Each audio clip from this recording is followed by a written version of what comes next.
E seguia-o grande multidão de povo e de mulheres, as quais batiam nos peitos e o lamentavam. Evangelho de Lucas, capítulo 23, versículo 27. Esta passagem bíblica descreve um momento durante a jornada de Jesus carregando a cruz para o Calvário, onde ele é seguido por uma grande multidão de pessoas e mulheres que choram e lamentam por ele. Essas mulheres expressam compaixão e tristeza diante do seu sofrimento.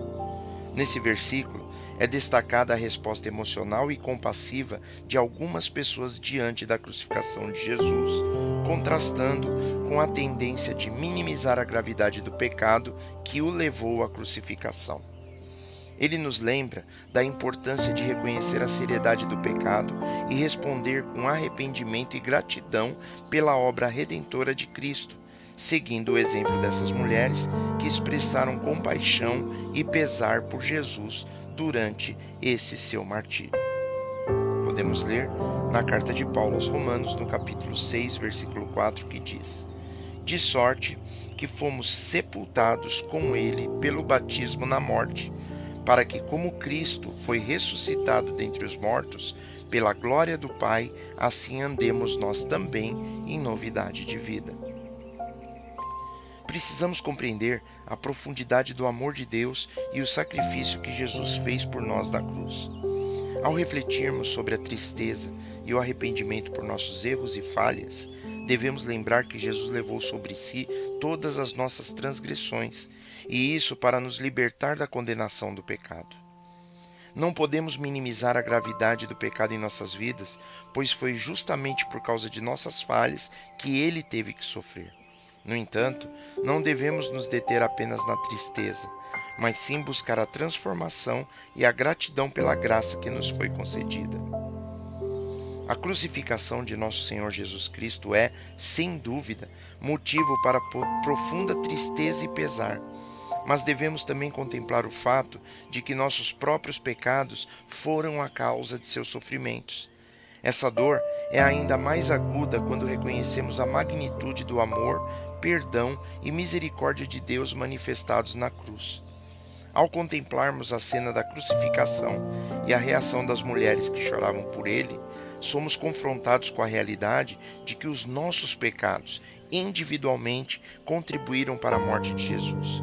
No entanto, é justamente nesse cenário sombrio que vemos brilhar a luz da graça divina que nos oferece perdão e salvação.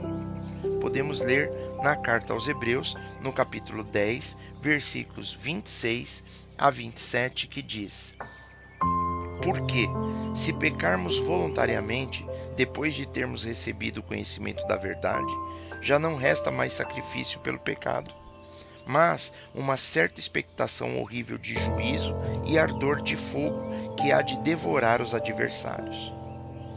O pecado não é algo a ser tratado de qualquer forma.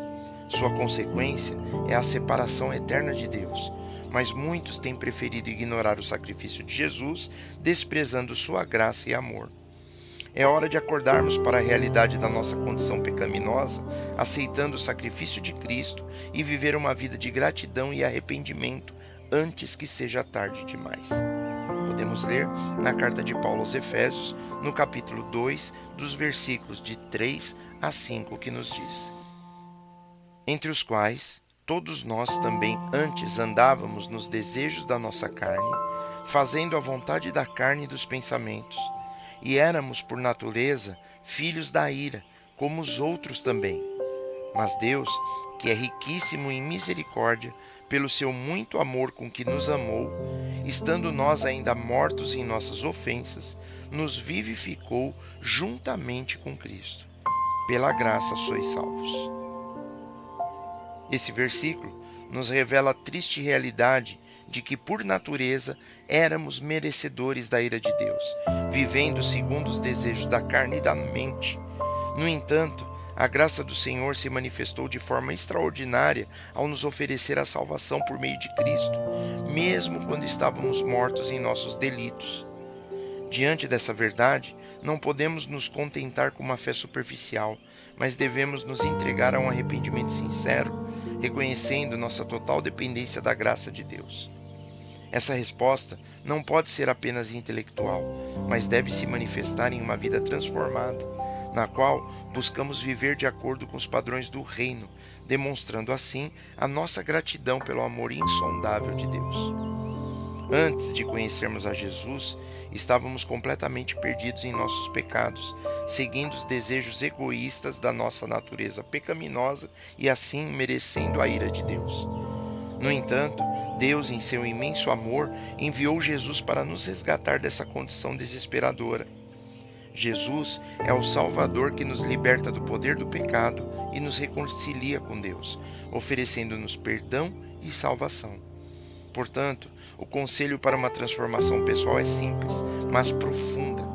Precisamos reconhecer os nossos pecados, aceitarmos a graça abundante de Deus oferecida por meio de Jesus e vivermos em gratidão e obediência, permitindo assim que Ele transforme a nossa vida de dentro para fora. Que a compreensão do sacrifício redentor de Cristo nos conduza a uma vida de profunda gratidão e ação de graças. Que esse entendimento nos inspire a viver em obediência e comunhão com o Senhor, reconhecendo em Jesus a fonte de nossa salvação e de nossa completa liberdade.